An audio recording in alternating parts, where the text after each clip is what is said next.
오늘 말씀을 전해달라는 이제 요청을 김 목사님께 받고 이제 제가 마음속에 품고 기도하면서 오늘 이곳에 모이는 청년 청소년들에게 어떤 말씀을 나누면 좋을까 기도하면서 짧게 여러분들과 이 목사님이 짧게라는 말은 항상 거짓말이죠. 그렇기 때문에 전 거짓말을 하지 않는 목사이기 때문에 적당하게 여러분들과 말씀을 나누도록 하겠습니다. 근데 먼저 말씀을 나누기 전에 지금 대학생인 친구들 한번 손 들어 봐 주실래요? 오케이. 한 절반 정도. 그럼 고등학생이다. 오케이. 중학생은 없어 보여요. 그죠? 중학생? 중학생? 이러고 중학생 있으면 이제 제가 이제 천벌을 받는 목사는 중학생 없네요. 그래서 고등학생과 이제 대학생들의 모임입니다. 너무 좋아요. 제가 여러분들과 오늘 나누고 싶은 말씀은 제가 여러분 나이 때 대학생 시절 그리고 이제 대학생 조금 지나서 군대 시절 그러니까 여러분보다 조금 나이가 많을 때 저의 인생을 새롭게 해줬던 정말 저의 기도와 예배에 대한 태도를 정말 바꿔주었던 그 메시지를 좀 여러분들과 나누고 싶고 그 동일한 은혜가 여러분들의 인생 가운데도 또 이 두나미스 연합 기도 예배 모임 가운데도 함께 하시기를 예수님의 이름으로 축복합니다. 제가 아까 전해드리니까 오늘 여기 보컬로 섬겨준 자매님이 이 두나미스 모임이 이제 그 자매 고등학교 시절에 이제 여러 학교들이 연합해서 각 학교에서 기도 모임과 예배 모임을 시작했던 그 모임들이 함께 모여 연합으로 함께 기도해보자, 우리 함께 예배해보자 라는 마음으로 이 모임이 시작됐다라고 들었어요. 그래서 오늘이 25회차 맞죠? 네, 그래서 그럼 그때가 1회차였나요? 네. 그래서 그 1회차 모임에 한 60여 명의 학생들이 모이고 그 이후에 성장해서 뜨겁게 진행을 해 오다가 이 코로나 시즌에 아무래도 교회도 그랬고 학교도 그랬고 이 함께 모여 예배하고 기도하고 성경 공부한다는 게 참 쉽지 않은 현실이 펼쳐지면서 조금은 동력을 잃어가고 있어요라는 이제 고백을 해주시더라고요. 그 시즌에 여러분들이 저는 이 도전을 하고 싶어요. 여러분들이 어떠한 예배를 시작하고 기도를 시작하고 우리는 우리의 인생이 항상 우리의 모임과 우리의 사역들이 항상 잘 되길 바라죠. 뜨겁게 불타오르고 항상 부흥이 있고 항상 성장하고 항상 깊어지고 항상 능력과 이 여러 가지 것들이 드러나는 그런 부흥의 모임을 원하지만 전도서 말씀에 보면 아까 제가 기도 시간에 선포했지만 인생의 곤고한 날은 오지 않을 수 없습니다. 인생에는 항상 곤고한 날이 와요. 전도자도 말하기를 인생에는 힘들고 어렵고 정말 세상 풍파가 펼쳐지는 그게 이제 인생이다라고 말하잖아요. 그래서 인생의 공고한 날이 왔을 때 우리가 해나오던 모임들의 어떤 아까 표현대로 동력이 떨어지는 것 같을 때 뭔가 우리가 섬겨왔던 모임들이 아니면 나의 섬겨왔던 여러 가지 것들이 좀 흐름을 잃어버리는 것 같고 불이 사그라지는 것 같을 때 그때 우리는 어떻게 회복하고 일어나는지를 알아야 합니다. 왜냐면 여러분들이 지금은 10대, 20대 어린 청년, 청소년들이라고 할 수 있지만 어리지 않거든요. 실은 10대, 20대면 어린 나이는 아니에요. 그러나 여러분들이 이제 앞으로 인생을 더 살아가면서 반드시 여러분들이 신앙생활에서 반드시 여러분들 마음에 장착하고 가지고 있을 수 있어야 되는 것은 뭐냐면 스스로 주님 안에서 힘을 얻는 방법을 알아야 됩니다. 다윗 또한 성경에 그런 표현이 있어요. 다윗이 정말 사울이 자기를 쫓아오고 정말 인생의 자기들과 아둘람굴에서 함께 했었던 자신의 옆에 있었던 사람이 이제 자기를 치려고 하는 순간이 나타납니다. 그때에 성경에서 뭐라고 표현하냐면 다윗은 주 안에서 힘을 얻었더라 라고 표현해요. 영어 성경으로 보면 strength himself, 자기 스스로 주님 안에서 새로운 힘을 얻었더라 라고 말해요. 그러면서 그가 그 상황을 돌파하고 그 아둘람 굴에 있었던 정말 오합지졸 같았던 그 주변의 사람들, 정말 상처 입고 버림받은 자들이 그 굴 속에 모여서 다윗과 있었던 그들이 이후에 성경에는 어떻게 기록되느냐, 다윗의 용사들로서 기록된다는 거예요. 전쟁하는 장군들로서 기록된다는 거예요.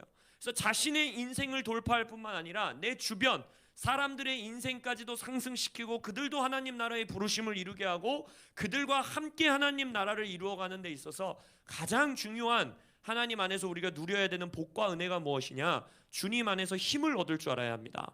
주 안에서 내가 새로운 힘을 언제나 새롭게 얻을 줄 아는 능력과 은혜와 축복이 있어야 돼. 근데 그것에 대해서 우리가 어떻게 여러분들에게 그러한 삶을 살아가는데 도움을 줄 수 있는, 또 저에게는 지금도 도움이 되고 있고 여러분들보다 조금 나이가 더 먹었을 때 제가 이 말씀으로써 그 힘을 얻었던 그 말씀 세 구절을 좀 여러분들과 나누고 그 세 가지를 짧게 여러분들과 나누고 싶어요. 첫 번째 말씀은 마태복음 26장 41절의 말씀입니다. 여러분이 잘 아는 말씀인데 제가 읽어드리겠습니다. 마태복음 26장 41절. 예수님께서 겟세마네 동산에 올라가요. 야고보, 요한, 안드레를 데리고 올라가십니다. 겟세마네 동산에 올라가서 이제 십자가를 지시기 직전이에요. 이제 십자가에 달려 죽으시기 직전이에요. 그 어떤 때보다도 제자들이 필요한 때예요. 제자들이 옆에서 예수님을 위해서 함께 중보해 주기를 원해요. 그래서 예수님 말하죠. 나와 함께 깨어서 기도하고 있어라. 그리고 예수님은 조금 저 앞으로 가셔서 무릎 꿇고 기도하시고 제자들을 이제 조금 떨어진 거리에 남겨놓으시고 그 수제자라고 말하는 요 세 제자에게 나를 위해서 중보해라. 나와 함께 기도하자라고 겟세마네 동산에 올라가요. 근데 우리가 잘 알죠. 어떻게 돼요? 제자들은 바로 골아 떨어지죠. 그러고 나서 예수님이 말하잖아요. 너희들이 한 시간도 깨어 기도하지 못하냐? 한 시간도 기도하지 못하느냐? 나와 함께 내가 지금 너희들이 제일 필요로 할 텐데 내가 지금 십자가 지기 직전인데 나에게 정말 이 잔을 거두실 수 있으면 거두어 주십시오라고 기도할 정도로 정말 세상 죄의 모든 무게가 나에게 몰려오면서 어느 때보다도 나의 친구이고 형제인 너희들의 기도가 필요한데 너희들이 한 시간도 깨어있지 못하느냐라는 말씀하세요. 그리고 나서 41절에 뭐라고 말씀하시냐? 시험에 들지 않게 깨어 기도하라. 마음에는 원이로되 육신이 약하도다 라고 말해요. 여러분은 마음에는 원이로되 육신에는 약하도다 이 말씀을 딱 들을 때 여러분들은 보통 어떤 마음이 드십니까? 약간 그 정죄받는 듯한 느낌. 뭔지 아세요? 그래 맞아. 내가 하루에 한 시간도 기도도 못하고 내가 성경 1년에 1독한다고 꼭 1월 1일에 시작하면 창세기 조금 넘어가다 보면 이제 레위기 나오는 순간 갑자기 속도가 떨어지기 시작하면서 1년 1독은커녕 절반 구약도 못 끝내고 항상 그런 일들이 베풀이 되면서 막 정죄감이 드는 거예요. 그래 내가 육이 약해. 나는 약한 육을 가지고 있어. 한 시간도 깨어 기도하지 못해. 내가 바로 이 제자 같은 제자 같은 사람이야. 예수님이 그렇게 기도하라 그러는데 한 시간 기도하라 그러는데 하루에 한 시간 기도는커녕 기도 시간 지키기도 힘들고 주일 성수하기도 힘들고 나는 그런 사람이야. 그래서 우리는 이 말씀을 꾸짖는 말씀으로 받아요. 예수님이 막 손가락질하면서 야 니네는 수제자라고 하면서 베드로 너 맨날 앞장서면서 뭐 네가 다 하겠다고 하고 네가 막 부흥사가 되겠다고 하고 네가 세상을 바꾸겠다고 하면서 너는 한 시간도 기도를 못하냐? 네 육이 너무 약하다 라고 말하는 예수님의 꾸짖는 말씀으로 들어요. 그러나 저는 여러분들에게 새로운 관점을 제시하고 싶어요. 바로 뭐냐? 예수님이 네 육이 약하다라는 말씀만을 하시지 않았다라는 거예요. 예, 맞습니다. 오해하지 마십시오. 우리의 육은 약합니다. 로마서에서 보면 육으로 살면 죽는다 그랬어요. 육을 따라 사는 삶은 죽는다 했어요. 우리의 육은 약한 게 맞아요. 우리의 육은 기도하는 거 좋아하지 않아요. 우리의 육은 예배하는 거 좋아하지 않아요. 우리의 육은 예수님을 위해서 한 시간 깨어있는 거 기뻐하지 않아요. 그게 우리의 육이에요. 그러나 우리는 육만 가진 존재가 아니라는 거예요. 예수님이 지금 여기서 뭐라고 합니까? 너희들의 마음이 원하고 있다. 이게 영어 성경에 보면 조금 더 정확한 번역인데 뭐라고 하느냐? willing spirit. 너희들의 영이 나와 함께 깨어 기도할 의지가 있다라는 거예요. 너의 영은 지금 나와 함께 기도하고 이 십자가를 지러 가는 이 여정 가운데에 나와 함께 동참하기 원하는 그 영이 너희들 안에 있다라는 거예요. 근데 생각해 보세요. 예수님과 함께 십자가를 지러 가고 예수님과 함께 깨어 이 인류의 가장 중요한 이 역사 가운데 함께 동참하기 원하는 불타오르는 의지가 있고 헌신되어 있는 그 영이 지금 이 상황과 모습 속에서 우리 눈에는 보이냐는 거예요. 전혀 보이지 않습니다. 왜요? 우리 눈에는 한 시간도 깨어있지 못하고 골아 떨어진 약한 육에 집중하기 때문이에요. 근데 예수님은 말하는 거예요. 아들아, 너는 지금 보지 못하고 있고 너는 느끼지도 못하고 너 스스로도 그런 존재가 아니라고 생각하고 있지만 나는 본다. 너의 안에는 그 willing spirit이 있어. 너의 안에는 나와 함께 십자가를 지고 나와 함께 땅끝까지 복음을 전하기 원하는 그 마음이, 그 영이 너의 안에 있어. 너는 보지 못하고 너는 느끼지 못하고 너는 지금 골아 떨어진 너의 모습에만 집중하고 있지만 난 봐. 난 볼 수 있어. 너의 안에 원하는 마음이 있어. 라고 예수님은 지금 말씀해 주고 계시는 거예요. 이 말씀이 성경적이란 걸 우리가 어떻게 알 수 있느냐? 베드로는 여기서 무너질 뿐만 아니라 예수님 앞에서 가장 처참하게 무너지는 순간이 바로 언제입니까? 예수님이 십자가를 지러 가시는 그 길에 3번 부인하는, 심지어는 예수님을 저주하는, 정말 수제자 중에 수제자라고 스스로 자탓하자 공인했었던, 자기 스스로도 그렇게 믿었고 남들도 봤을 때 그래 그래도 베드로 형님이 짱이지, 베드로 형님이 항상 앞장서 나가지 하면서 다른 제자들조차도 그래 베드로만큼은 그래도 1등 제자지 라고 인정해줬던 그 제자가 아주 떨어질 곳이 없을 때까지 떨어져 버려요. 바로 뭐예요? 예수를 저주하는 자리까지 간다는 거예요. 예수를 저주했다라고 되어 있어요, 성경에. 근데 그 자가 예수님이 부활해서 나타난 후에, 여러분들이 이제 우리가 그걸 다 보진 않겠지만 마지막 요한복음 우리가 이 말 알잖아요. 베드로야 네가 나를 사랑하느냐, 네가 나를 사랑하느냐, 네가 나를 사랑하느냐 3번 물어보시잖아요. 그죠? 근데 그 말씀에 베드로가 다시 물고기를 잡으러 갔다라고 하는데, 여러분들이 복음서를 잘 읽어보면 그 순간은 베드로가 이미 부활하신 예수님을 이전에 만났던 거예요. 그 시점이, 베드로는 이미 부활하신 예수님을 눈으로 봤고 예수님이 죽음에서 살아나셨다는 걸 보고도 뭐예요? 다시 돌아간 거예요. 나는 그럴 자격이 없어. 내가 무슨 수제자야, 내가 무슨 사도야, 내가 예수를 저렇게 부인한 자인데, 내가 예수님이 나를 가장 필요로 하는 시간에 1시간도 깨어 기도하지 못한 자인데, 나는 예수님을 부인했을 뿐만 아니라 예수를 막 저주한 자인데 내가 어떻게 예수의 제자가 될 수 있어? 그리고 어떻게 해요? 다시 물고기 잡으러 가요. 그때 베드로는 이미 부활하신 예수님을 몇 번 만났을 때예요. 근데도 어떻게 하는 거예요? 베드로는 자신의 약한 육에 집중하는 거예요. 난 실패했어. 난 오늘도 못했어. 난 오늘도 주님 앞에서 새벽기도 안 갔어. 나는 오늘도 성경 통독하는 내 분량 안 읽었어. 나는 오늘도 교회에서 말하는 청소년부 청년에서 하자는 거 안 했어. 나는 오늘도 신앙생활 제대로 안 했어. 나는 오늘도 죄지었어. 나는 오늘도 나의 눈과 귀와 나의 몸으로 하지 않았어야 되는 일들을 했어. 이것에 완전히 사로잡혀서 베드로는 그 자리를 떠나버리는 거예요. 신앙의 자리를 아예 떠나버립니다. 그때 예수님이 오셔서 베드로에게 묻는 거예요. 너는 나를 사랑하느냐? 얼마나 듣기 싫은 질문이겠어요. 내가 막 신앙생활 잘하고 막 예수님 위해서 막 헌신하고 막 우리의 사역이 막 부흥하고 열매가 넘쳐나고, 그때 예수님이 와서 재승아 네가 나를 사랑하느냐 이렇게 물어봐주면 얼마나 좋겠어요. 그럼 내가 뭐라 그랬어요? 막 겸손한 척이란 척은 다 하면서 주여 이게 다 주님의 영광을 위해서입니다. 저는 주님을 사랑해서 이 일을 했으면, 이렇게 멋있게 대답할 텐데 주님은 그러지 않는다는 거예요. 약한 육이 완전히 드러난 그 순간에 예수님이 와서 뭐라고 묻는 거예요? 너 나 사랑하냐? 묻는 거예요. 그때 여러분들은 뭐라고 대답하실 것 같으세요? 버러지 같은 제가 감히 어찌 예수를 사랑한다 하겠습니까? 이렇게 대답할 것 같지 않으세요? 베드로의 대답이 그거였어요. 직접적으로 대답을 못하는 거예요. 나 주님 사랑하는 것 같은데, 나 주님 사랑하는데, 근데 내 육을 보니까 예수의 이름을 저주하고 기도의 자리에 1시간도 깨어있지 못하고 예수님이 나를 가장 필요로 하는 시간에 나는 도망쳤고, 근데 내가 감히 어떻게 예수님을 사랑한다고 말해? 나 예수님 사랑하는 거 맞나? 이런 생각에 사로잡혀 있는 거예요. 그러니까 뭐라 합니까? 당신이 아나이다 라고 말하죠. 당신이 아나이다. 자기가 할 수 있는 최고의 대답을 하는 거예요. 근데 예수님은 왜 굳이 3번 물어봤을까요? 이것도 정죄하려고 그런 걸까요? 나 3번 부인했지. 내가 3번 질문하고 네 마음 아주 후에 파놓을 거야. 이렇게 예수님이 질문한 걸까요? 그렇지 않죠.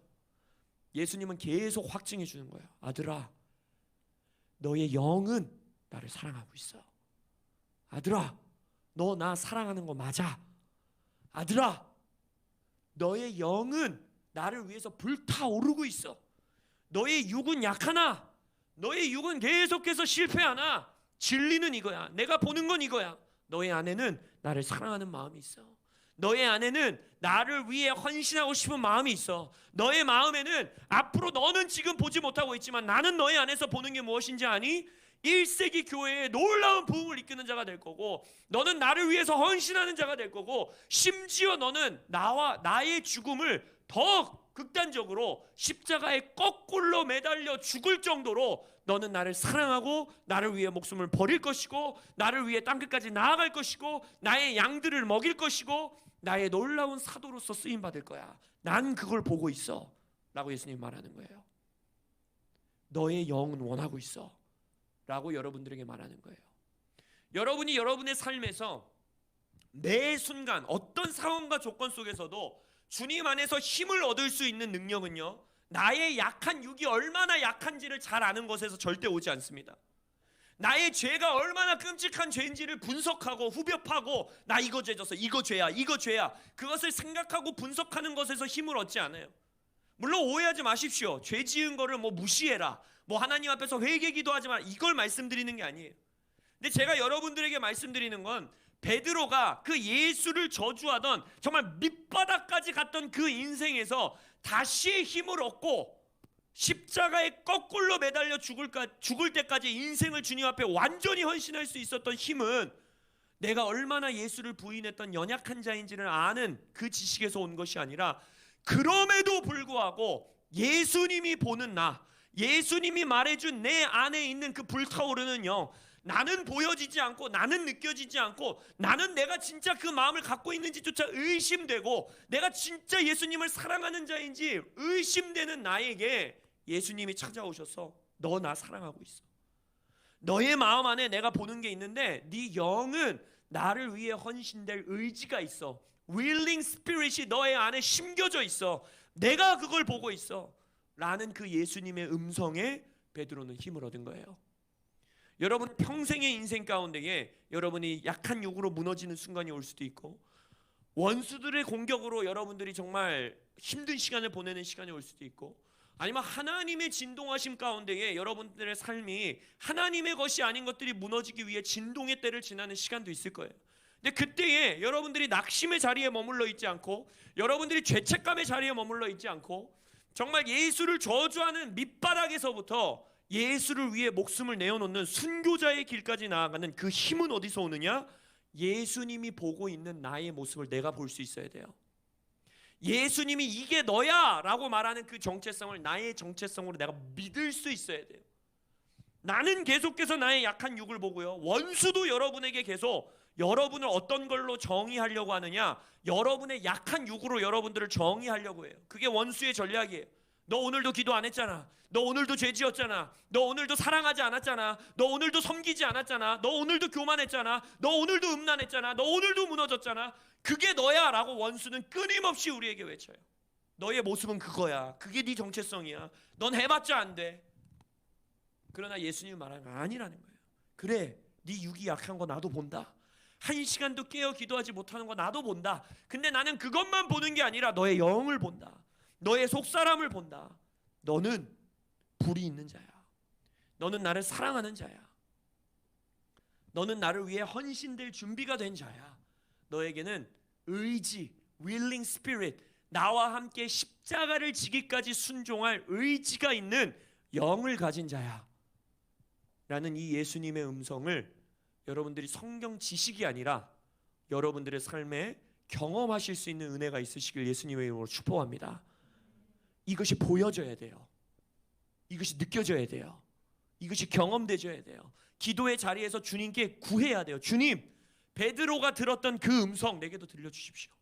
베드로가 들었던 나의 영을 꿰뚫어 보시는 그 하나님의, 예수님의 선포 나에게도 들려주십시오 라는 그러한 경험을 하시는 여러분들 되시길 예수님의 이름으로 축복합니다.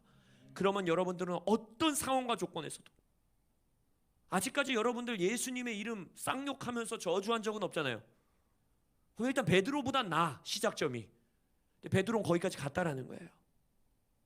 예수의 이름을 쌍욕하며 저주한 데까지 갔을 뿐만 아니라 아예 교회를 떠났어요. 예수를 떠나버렸어요. 다시 삶의 자리로 돌아갔어요. 우리말로 하자면 세상으로 다시 돌아간 거예요. 교회 떠난 거예요. 믿음 버린 거예요.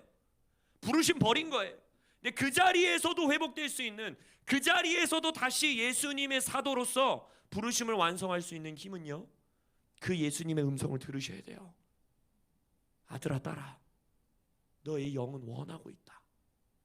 나를 위해 나와 함께 죽기까지 순종할 그 마음, 그 영 나는 보고 있다. 너도 그걸 봤으면 좋겠다. 나는 예수님의 음성을 들으시는 여러분들 되시길 예수님의 이름으로 축복합니다.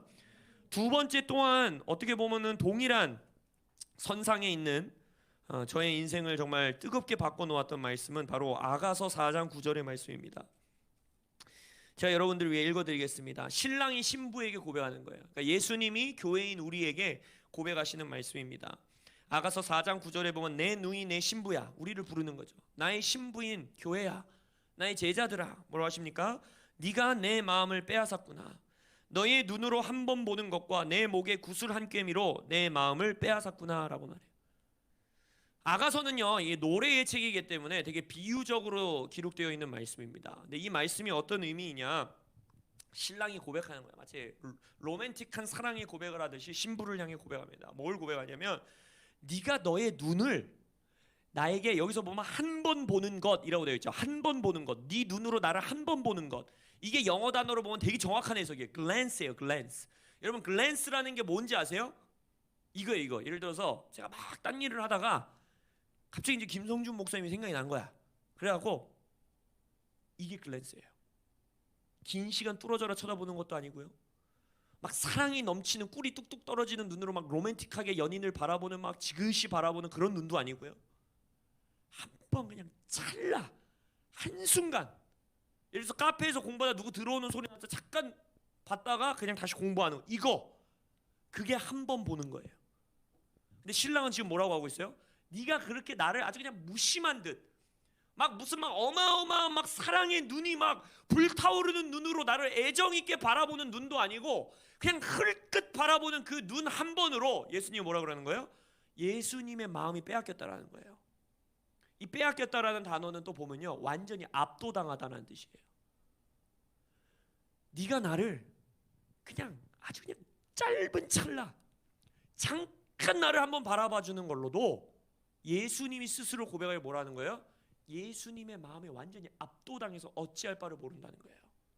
마음이 완전히 빼앗긴다는 거예요. 그리고 뭐라고 합니까? 네 목에 구슬 한 꿰미로 내 마음을 빼앗았구나라고 말해요. 그래서 구슬 한 꿰미, 목은 의지를 뜻하는 겁니다. 그러니까 뭡니까? 구슬 한 꿰미 하나, 구슬 그냥 한 꿰미, 그건 뭐예요? 아주 작은 순종을 말하는 거예요. 나의 의지를 들여서 그냥 예수님을 위해서 어떤 아주 조그만 순종 하나를 했는데 예수님은 뭐라고 하는 거예요? 그게 내 마음을 완전히 빼앗았다는 거예요. 내 마음이 완전히 압도당했다라는 거예요. 이게 여러분들 안에 그냥 성경 지식이 아니라 여러분 안에 정말 경험적으로 진짜 예수님이 나의 정말 사소한 사랑 고백 하나, 나의 정말 아무도 알아주지 않는 위대한, 뭐 예를 들어서 막 순교하면서 내 목숨을 내어놓고 막 부흥을 위해서 내가 학교에서 막 40일 금식을 하고 내가 학교에 어떤 막 기도 모임을 개척하기 위해서 막 수백 명의 학생들에게 복음 전하고, 이러한 것을 통해서 예수님께 나의 사랑을 고백했다면 예수님이 이런 고백을 하더라도 우리가 이해가 되죠. 근데 이거는 그 고백이 아니에요. 예수님이 뭐라고 말하냐면 아무도 신경 쓰지 않는, 티도 나지 않는, 누가 한번 나 흘낏 쳐다봤다고 해서 여러분 하루 종일 그게 생각납니까? 카페에서 나를 흘낏, 내가 카페 문으로 들어가는데 나를 흘낏 쳐다봤던 그 알배상의 눈길이 잊혀지지 않아서 40일 밤낮을 주야로 밤새, 이런 사람이 있어요? 없잖아요. 예수님은 그렇다는 거예요. 예수님은 지금 그 고백을 하는 거예요, 여러분한테. 그 두나미스 60명이 있었던 모임에 10명이 모이고 15명이 모이고 동력이 잃어가요. 이게 지금 우리가 의미가 있을까요? 이 기도하는 게 의미가 있을까요? 이 예배가 능력이 있을까요? 이 예배로 뭔가 일이 일어나긴 할까요? 우리는 그렇게 고백을 하고 있는데 예수님은 뭐라고 말하느냐? 한 달에 한 번 너희들이 그 순종하는, 아주 작아 보이고 아무도 알아주지 않고 수천 수만 명이 모여서 막 부흥 집회를 하는 것도 아니고 누구도 여기 지금 인천 연수구 송도 땅에서 이 모임이 있는지 아무도 모르는데 예수님은 뭐라고 하는 거예요? 그게 내 마음을 완전히 사로잡았다는 거예요. 내 마음이 압도당했다는 거예요. 내 마음이 빼앗긴다는 거예요. 여러분들이 만약 세상의 기준을 가지고 예수님과 나의 관계를 맺기 시작한다면요, 여러분은 아무것도 아닌 존재로 예수님 앞에 나아갈 수밖에 없어요. 내가 뭐라고?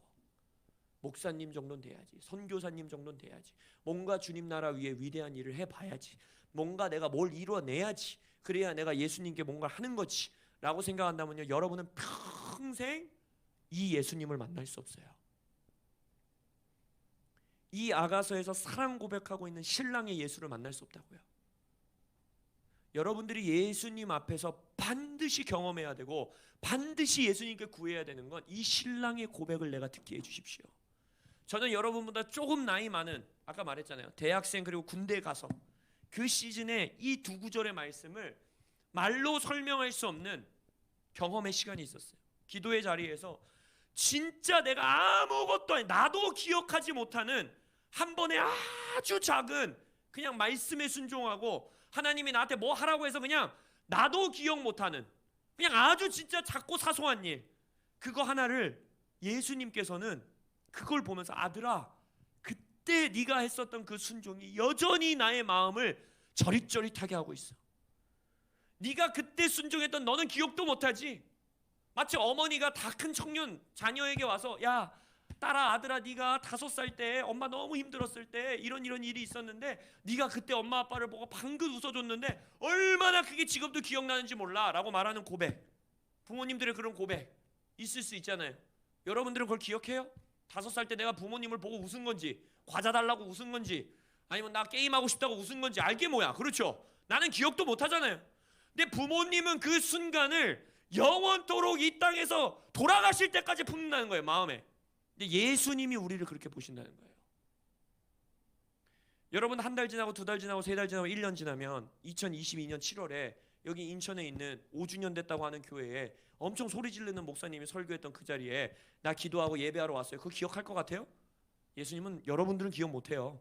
나도 못할걸요? 근데 예수님은 한다는 거예요. 예수님은 여러분에게 지금 고백한다는 거예요. 아들아, 네가 그때 아무도 알아주지 않고 그냥 나는 기타 들고 와서 잠깐 띵간띵간 연주한 것 같은데 그때 너의 그 찬양이 나의 마음을 완전히 압도했다. 예수님은 3년 후에도 5년 후에도 10년 후에도 15년 후에도 영원토록 여러분에게 그 고백을 한다는 거예요. 이 말씀은 영원하니까 영원토록 여러분의 고백하는 거예요. 목의 구슬 한 깸이 아무도 알아주지 않는 아주 사소한, 너희들도 기억하지 못할 그 작은 순종, 그 작은 사랑 고백, 그 기도 한 번. 너희들 아이고 나 1시간도 못 채웠네, 1시간 기도하려고 앉았는데 나 15분 기도하니까 지겨워서 기도를 못 해먹겠네, 나는 이러고 있는데 예수님은 야 그 15분 나에게 너무 달콤했어 라고 예수님은 고백한다는 거예요. 이 고백을 들으셔야, 이 고백을 들을 수 있는 자만이 주님 앞에 더 헌신할 수 있어요. 주님을 더 사랑할 수 있어요. 인생이 무너지는 것 같을 때 힘을 얻을 수 있어요. 왜? 내가 뭔가 위대한 일을 해야 예수님이 나를 알아주는 게 아니라 한 발 한 발 주님 앞에 순종할 때 주님이 나를 나 때문에 마음이 빼앗긴다라고 고백하는 그 예수님의 고백, 그걸 들을 줄 안다면요 평생의 인생에 남들의 시선에 흔들리지 않습니다. 남들이 나에게 아무리 오해하고 나를 아무리 비판하고 나를 아무리 핍박해도, 심지어는 원수, 귀신, 마귀가 나를 아무리 장난질하는 것 같이 나의 앞에 나타나도요 무너지지 않아요. 왜? 우리는 이 예수님의 고백 앞에 서 있기 때문입니다. 나의 작은 순종, 나의 작은 기도, 나의 작은 예배, 그거 하나에 예수님이 압도된다라는 걸 알기 때문에, 예수님의 마음이 빼앗긴다는 걸 알기 때문에, 그걸 아는데 어떻게 기도의 자리로 안 나오겠어요? 그걸 아는데 어떻게 순종의 자리로 나가지 않을 수가 있겠어요? 그걸 아는데 어떻게 더 예수님 앞에, 어떻게 하면 예수님 앞에 더 기쁨이 될 수 있을까 고민하지 않을 수 있겠냐고요. 이걸 경험한 자만이 그런 자리로 나아가는 거예요. 그리고 청년의 때에, 청소년의 때에 이 경험이 있으시길 예수님의 이름으로 축복합니다. 할렐루야.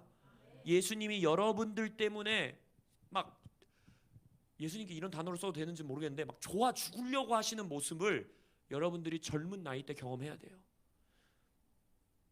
막 예수님이 나 때문에 막 어찌할 바를 알지 모르시는 그 모습을 여러분들이 경험하셔야 돼요.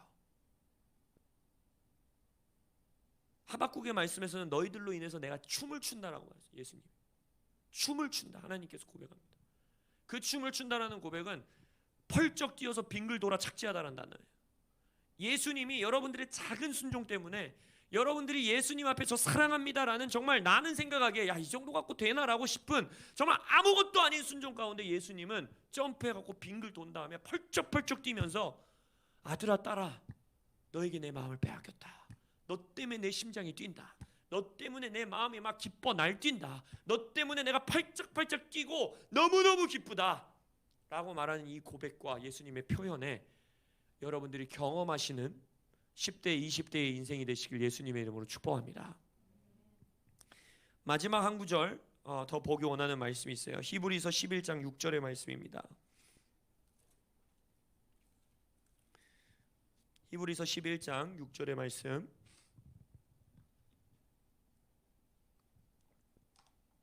자, 여러분들에게 읽어드리겠습니다.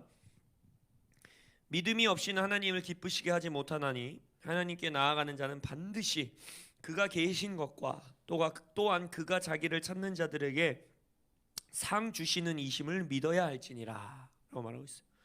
이 말씀은요, 믿음이 없이는 하나님을 기쁘게 할 수 없다라고 말합니다. 그래서 우리는 말하죠. 그래, 믿음으로 살아야 돼. 우리는 믿음을 갖고 살아가야 돼. 믿음으로 모든 일을 해야 돼. 그래야 하나님을 기쁘게 할 수 있어. 맞는 말이에요. 근데 뒷구절을 우리가 많은 경우 잊어먹어요. 여기서 말하고 있는 믿음이 어떤 믿음이냐는 거죠.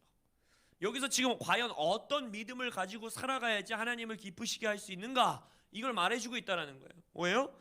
뒤에 믿어야 할지니라 이러고 있잖아요. 믿어야 할지니라. 그러니까 요거를 믿는 자들, 요 믿음을 가진 자들이 하나님을 기쁘시게 할 수 있다는 거예요. 그죠? 근데 지금 여기서 두 가지를 믿으라 그래요. 뭘 믿으라고 합니까? 하나님이 뭐예요? 계신 것과 그 다음에 뭡니까? 그가 상 주시는, 자기를 찾는 자들에게 상 주시는 이심, 요 두 가지를 믿어야 된다는 거예요. 근데 많은 경우 우리가 첫 번째는 잘 알아요. 그래, 하나님은 계셔. 하나님은 영원하신 분이야. 하나님이 창조주야. 나 하나님 믿어. 하나님이 온 우주를 다스리는 왕이라는 거 나 믿어. 주님은 계셔. 세상에 아무리 하나님 없다고 그래도 나는 하나님 계신 거 믿어 라고 말해요. 그리고 그걸 믿음이라고 생각해요. 맞아요, 믿음이에요. 근데 하나님은 그 믿음만 말하고 있지 않다라는 거예요. 뒤에 뭐라 합니까?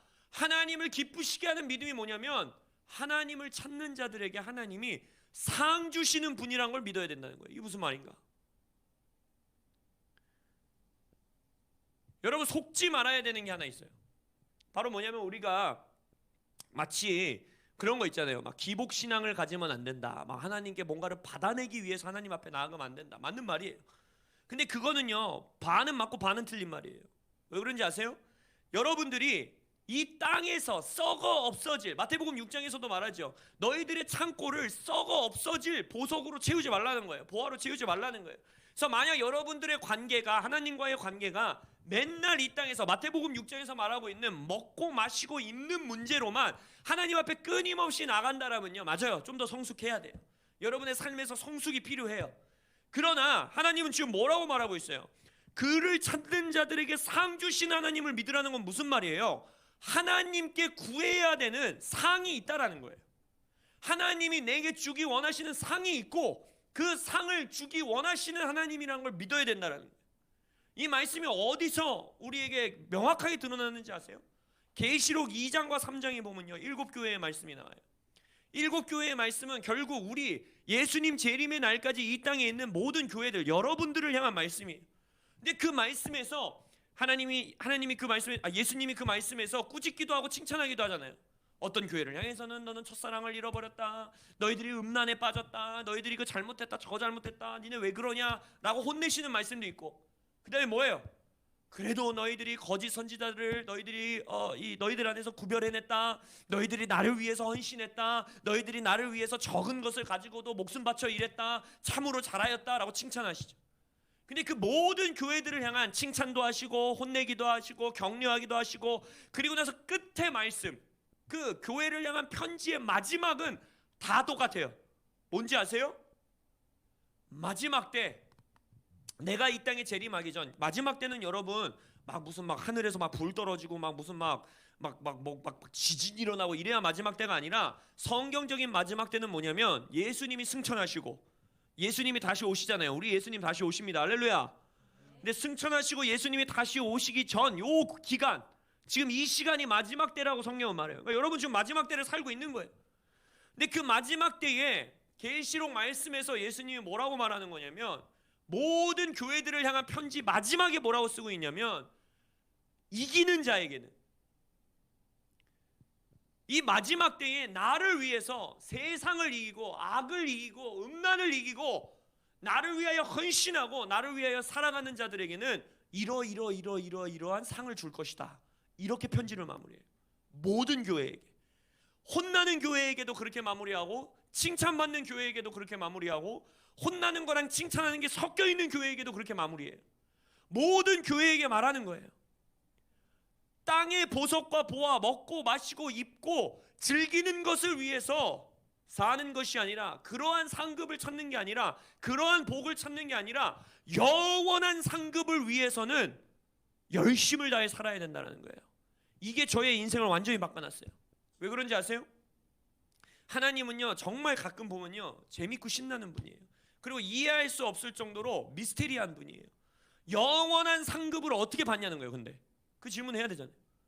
상 주시는 이심을 받으라고 말씀하셨고, 그 믿음이 하나님을 기쁘시게 한다 그랬고, 계시록에서 이 마지막 때를 살아가는 교회들을 향한 편지 끝에는 계속해서 내 상을 구해라, 상 받기 위해 살아라, 너희들이 이 땅에서 이겨서 내가 준비해 놓은 이 영원한 상급, 영원한 상을 좀 받아라, 그것을 위해서 갈망해라, 그것을 위해 이 땅에서 열심히 살아라 라는 편지를 주고 계시면 질문해야죠. 그 영원한 상급을 어떻게 받냐는 거예요. 그 영원한 상급. 우리 같으면 이 어마어마한 상급을 받기 위해서는 뭔가 어마어마한 일을 해야 될 것 같잖아요. 그리고 실제적으로 어마어마한 일도 기록되어 있어요. 예를 들어서 계시록에 보면 순교하는 자들을 위해서 마련되어 있는 상급들이 있어요. 막 목숨을 막 드리는 자들을 위해서 준비된 상급도 있는 거 맞아요. 근데 여러분들이 여러 서신서들을 읽어보고 신약 성경을 읽어보고 예수님이, 하나님이 여러분들에게 상급을 준비해 놓으신 인생을, 그 특징들을 보면요, 아주 사소한 것들이에요. 서신, 여러분들이 여기에 뒤에 사도행전 이후에 로마서부터 그 뒤에까지 나오는 건 다 편지인 거 아시죠? 서신서인 거 알죠? 교회를 향해서 쓴 거예요. 교회를 향해서 이렇게 살아라, 이것이 하나님의 말씀이다라고 교회 리더들이 보낸 편지. 근데 그 편지 거의 모든 서신서 마지막에는요, 어떤 삶을 살아야 되는지, 마지막 때를 살아가는 너희가, 이 교회의 삶을 살아가는 너희가 어떤 삶을 살아야 되는지 기록하는 걸로 편지를 마무리하는 서신서들이 많아요. 근데 그 서신서에요, 뭔가 어마어마한 막 위대한 일들이 기록되어 있는 게 아니에요. 뭐가 기록되어 있는지 아세요? 아내와 남편이 서로 사랑해라, 자녀들은 부모에게 순종해라, 부모들은 자녀들을 노엽게 하지 말고 하나님의 교훈과 하나님의 말씀으로 훈계하고 양육해라, 종들아, 종들이 누구예요? 직원들아, 사장에게 하나님 대하듯이 대해라, 직장 생활할 때 아무리 사소한 일이라도 주 앞에 하듯이 해라, 사장들아, 너희들 직원 대할 때 함부로 대하지 마라, 하나님이 보고 계시다. 이러한 말씀들이에요. 손님을 접대해라, 과부들을 도와라, 고아들을 도와라.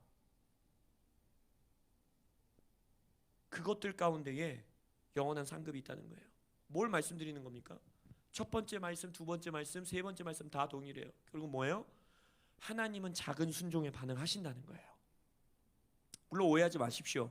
청년의 때, 청소년 때, 저는 뭐 청소년 캠프나 청년 캠프에 가면 항상 그런 얘기들을 하는데, 위대한 꿈을 품으시길 원해요. 저는 여러분들이 이 말씀을 듣고, 아이고 그래, 나는 내 삶에서 그냥 작은 순종만 하면서 그냥 조금만 기도하고 이래도 예수님이 내 마음을 빼앗아 매번 뺏긴다고 하니까 난 그냥 그것에 만족하고 살아야지. 그거는 지금 이 말씀을 잘못 적용하고 있는 거예요. 아마도 그러한 사람들은 이 예수님의 마음을 실제적으로 경험을 못 해본 걸 거예요. 왜? 나의 작은 순종의 마음이 완전히 빼앗기는 예수님을 만나면요, 그러한 고백이 나올 수가 없어요. 더 하고 싶지 덜 하고 싶은 마음은 생기지 않아요. 그렇지만 또한 동시에 여러분들이 기억해야 되는 건, 상급받고 예수님이 나의 마음을 빼앗기고, 저는 여러분들이 인천 연수구 땅을 변화시키는 자들이 되기 원해요. 인천을 완전히 들었다 놨다 하는 자들이 되기 원해요. 근데 그 자리까지 나아가는 데 있어서 그게 하루아침에 이루어지는 게 아니라는 거예요. 여러분들이 인천 연수구를 들었다 놨다 하는 그 영원한 상급의 자리, 영원한 부흥의 그 상급을 받는 그 자리까지는요, 내가 하고 있는 지금 나의 삶에서 아주 사소하고 우리 부모님, 우리 목사님도 알아주지 않을, 아주 아무도 모르는 이 작은 순종에 마음을 빼앗기는 예수님을 맛보아 알아야 돼요. 나도 보지 못하고 있는 내 마음속에 예수님과 함께 십자가를 질러 달려나가는 의지가 있는 영이 내 안에 있다라는 그 예수님의 고백을 들어봐야 돼요. 그자만이 영원한 상급을 위해서 오늘 하루를 살 수 있어요. 그자만이 영원한 상급을 위해서 이 땅에서 손해받는 삶을 선택할 수 있어요. 그자만이 영원한 상급을 위해서 남들이 나를 아무리 오해해도 끝까지 나아갈 수 있는 힘을 취할 수 있어요. 그자만이 오늘 하루 아무도 나를 알아주지 않아도, 내가 오늘 이 교회에 와서 예배한 거에 대해서 아무도 칭찬해 주지 않아도 또 예배의 자리로 나아갈 수 있는 힘을 얻을 수 있어요. 왜? 예수님이 이것을 마음을 빼앗긴다니까. 그리고 예수님이 나를 보면서 네 안에는 엄청난 영이 있다라고 말해주는 음성을 들으니까. 그리고 나의 이 작은 순종으로 인해서 나의 삶에 영원한 상급을 쌓아놨다라는 걸 알 수 있으니까. 그래서 마태복음 6장에서는 예수님이 말해요. 이 땅에 썩어 없어질 동록이 해할, 그러니까 곰팡이 길, 먹고 마시는 거 그거 가지고 살지 말아라. 그러면서 뭐라고 하냐면 온몸을 밝히는 성한 눈이 떠야 된다. 온전한 눈이 떠져야 된다. 그건 무슨 말입니까?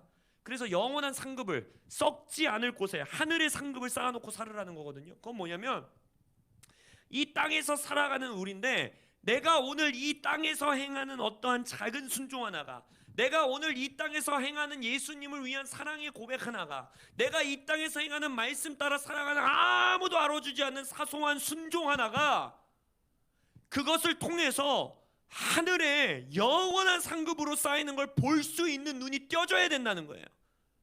그러면 어떻게 살 수 있다? 마태복음 6장 후반절에 뭐라고 하느냐? 그러한 자가 바로 먹고 마시고 입는 이방인과 같은 기도를 드리는 것이 아니라 하나님의 나라와 의를 먼저 구하는 기도를 하는 힘을 얻는다는 거예요. 이건 의지로 되는 게 아니에요. 마치 내 삶의 앞에 필요가 있는데 이거 기도하면 안 돼, 이거 기도하면 안 돼, 하나님의 나라와 의, 하나님의 나라와 의, 하나님의 나라와 의, 구해야 돼 이렇게 의지로 되는 게 아니에요. 하나님의 나라와 의를 먼저 구하는 삶은 어디서 오는 건가? 눈이 떠져야 되는 거예요. 눈이. 어떤 눈이 떠져야 되냐? 내가 하나님 앞에서 드리는 작은 순종이 실제적으로 하늘에서 상급으로 쌓이고 있는 걸 봐야 돼요. 가시적으로 볼 수 있어야 돼요. 이건 무슨 막 도사같이 막 환상의 눈이 열려서 막 환상을 봐라 이걸 말하는 게 아니라, 내 작은 순종과 내 작은 하나님 앞에서 드리는 나의 고백이 실제적으로 하늘에 영향을 미치고 있다는 걸 경험해야 돼요. 그러면 여러분들은 쉽게 무너지지 않아요. 남들이 알아준다고 해서 삐지지 않아요. 왜? 오히려 성경에서 남들이 알아주면 그 상급이 없다 그랬거든. 남들이 못 알아주면 더 신나. 몰라야 되는데 막 이러고 숨겨. 그게 왼손이 하는 일을 오른손이 모르게 하는 거. 왜 숨기겠어? 막 거짓 겸손으로 저는 아무것도 하지 않았습니다 이를 숨기는 게 아니에요. 진짜 하늘의 상급에 쌓이는 걸 보이니까, 하늘의 상급을 하나님이 준비하고 계시는 게 내가 느껴지기 때문에 이 땅에서의 상급이 아무 의미가 없는 거예요. 이제 더 이상 나에게. 그러한 삶은 그 눈을 가진 자만이 살 수 있어요. 성한 눈, 온몸을 밝히는 성한 눈을 가진 자는 그 삶을 산다는 거예요. 그래서 사도 바울이 교회를 위해서 기도하는 게 뭡니까? 내가 너희들을 위해서 기도하노니 지혜와 계시의 영이 너희에게 충만하여 너희의 마음에 눈이 열렸으면 좋겠다. 이 눈으로만 보고 살아가지 말고, 이 눈으로만 이 땅에서 어떤 필요, 이 땅에서의 어떤 일, 이것만 집중하며 살지 말고 영의 눈이 열렸으면 좋겠다. 너희들의 마음의 눈이 열렸으면 좋겠다. 예수님이 보는 너의 모습을 네가 볼 수 있었으면 좋겠다. 이 영의 눈이 열려서 하늘에서 너희들을 위해 준비되고 있는 상급이 뭔지 볼 수 있었으면 좋겠다. 바울이 기도하는 거예요. 저도 여러분들을 위해 동일하게 기도합니다. 청년의 때에, 청소년의 때에 이 기도 많이 하세요.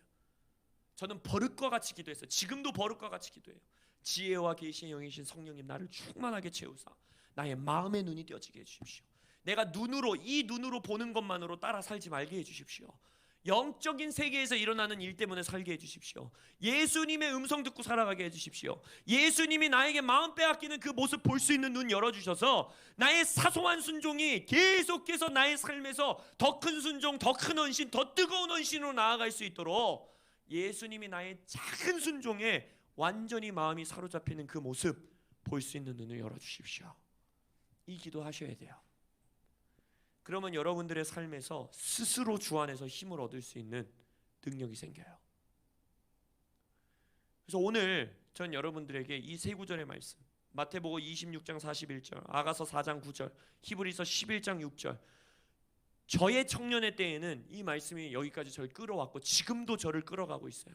저는 지금도 수시로 이 세 구절의 말씀을 펴서 지금 여러분들과 기도하는 것처럼 기도해요. 주님, 내 눈을 열어주십시오. 나의 오늘 작은 순종에 마음을 빼앗긴 예수님의 그 사랑이 넘치는 그 모습 내가 보게 해주십시오. 나는 지금 여전히 나의 약한 육이 보이는데 예수님은 지금 내 안에 예수를 위하여 헌신하기 원하는 의지가 있는 영을 보고 계시다고 했는데 내게도 그거 볼 수 있는 눈 열어주십시오.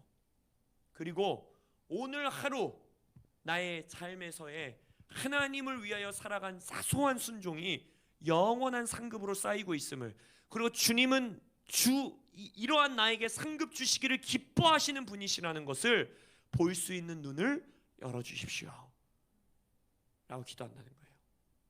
여러분들의 삶에서도 이 기도가 끊어지지 않으시길 예수님의 이름으로 축복합니다. 그리할 때에 우리 두나미스 사역이 잘 될 때나 잘 되지 않을 때나, 그것도 참 웃긴 말이잖아요. 사역이 잘 되고 안 잘 되고를 누가 평가하냐는 거예요. 우리는 우리가 평가한다는 거예요. 사람이 많이 모이면 잘 되는 거고 안 모이면 안 되는 거고. 근데 예수님은 뭐라는 거예요? 예수님을 쌍욕하고 저주한 자를 찾아와서 뭐라고 한 거예요? 너 잘하고 있는 거라니까, 잘 가고 있는 거라니까, 나를 따라오면 된다니까, 너 내 양을 먹이는 자리로 갈 거라니까, 너 나를 위해서 죽는 자리까지 갈 거라니까, 너의 영은 원하고 있다니까, 그 말씀을 하신다는 거예요. 그 음성을 들으시길 예수님의 이름으로 축복합니다. 그리고 이 두나미스 가운데에 그러한 음성을 사모하고 그러한 예수님의 모습을 보기 원하는 청년과 청소년들이 더욱더 많이 몰려와 이 인천 연수구 땅을 들었다 놨다 하시기를 예수님의 이름으로 축복합니다. 아멘. 우리 잠시 기도하고 우리 학생들이 또 계속해서 기도하며 나아가겠습니다. 혹시 건반 우리 좀 쳐주실 수 있으면 앞에 나와서 좀 치면서 잠시 기도하도록 하겠습니다.